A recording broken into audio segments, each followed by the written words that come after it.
વાવ જિલ્લાના વાવ તાલુકા મથકે આવેલ માર્કેટયાર્ડના હોલ ખાતે વિકસિત ભારત જી રામજી અધિનિયમ 2025 યોજનાને જન જન સુધી પહોંચાડવાના હેતુસર વાવ અને ધણીધર તાલુકા ભાજપની સંયુક્ત કાર્યશાળા બેઠક યોજાઈ હતી।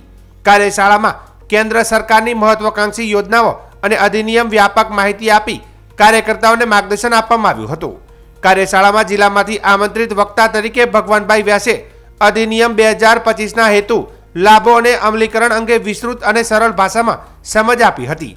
તેમણે જણાવ્યું હતું કે દેશને વિકસિત ભારત બનાવવાની દિશામાં આ અધિનિયમ મહત્વપૂર્ણ કડી સાબિત થશે અને સમાજના દરેક વર્ગ સુધી તેની માહિતી પહોંચાડવી જરૂરી છે।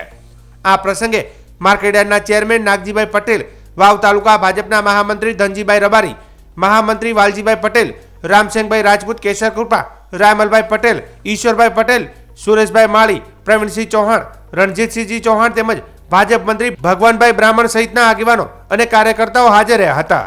કાર્યશાળાના અંતે કાર્યકર્તાઓએ યોજનાને ગામે ગામ અને ઘરે ઘર સુધી પહોંચાડવાનો સંકલ્પ વ્યક્ત કર્યો હતો।